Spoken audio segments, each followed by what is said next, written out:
Hello again, and welcome to Edgemont AMA. I'm Pastor Henry. We are again glad that you've joined for this time of answering some questions about our faith or what we as Christians believe. You know, there's some of the different topics, and we're continuing our series talking a little bit about the Bible, but specifically a part that many of us as Methodists, and specifically then Protestant, or more generally rather Protestants, are not as familiar with, and that's something called the Apocrypha.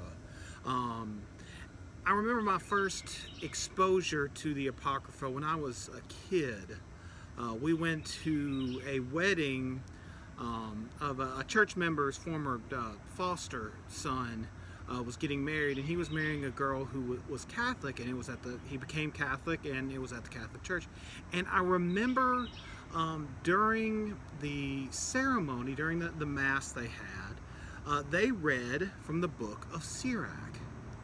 And I remember as a little kid I had this Explorer's Study Bible, and I read that thing from cover to cover, especially all the battles and judges and kings and all that fun stuff. But I'd learned my books of the Bible by that point in time. We had some great songs. If you're interested, I'll do a video singing those songs one of these, but only folks are interested, because otherwise I'm not going to sing on camera, at least this particular camera. Anyway, but I didn't know what Sirach was. I'd never heard of that. That was a new concept to me. And I remember at some point in time I probably heard the word, or one of my folks told me, or my minister at the time told me, and I just kind of forgot about it.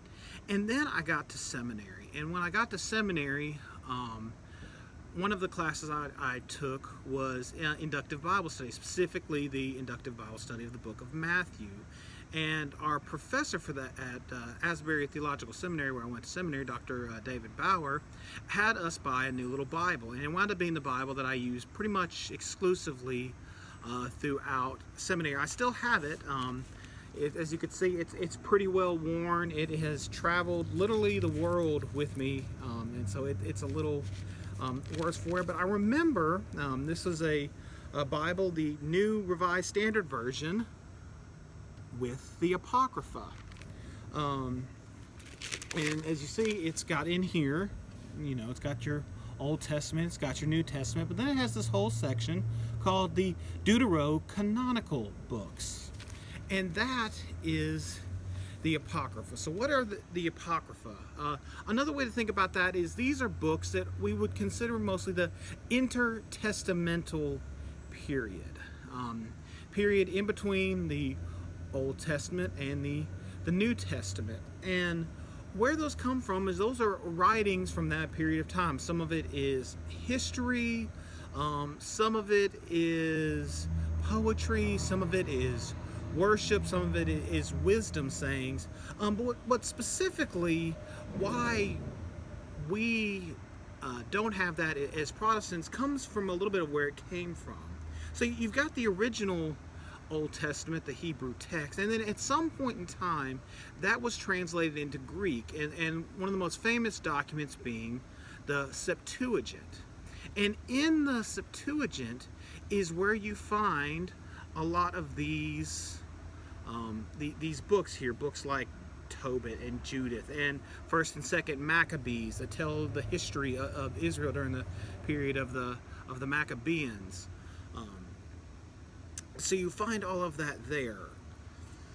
When the Bible was then translated from Hebrew and Greek into Latin in the Vulgate by primarily Jerome and then some others, he translated a lot of these as well, which is why our Roman Catholic, Greek Orthodox, Russian Orthodox, and some other branches of Christianity, other denominations, they have those as part of their scriptures. They are considered scriptures. You'll find them in readings, and they're considered historical. When Protestants came along, when they split off, while they considered those very valuable, they're worth reading, they're historical, that they were not considered inspired.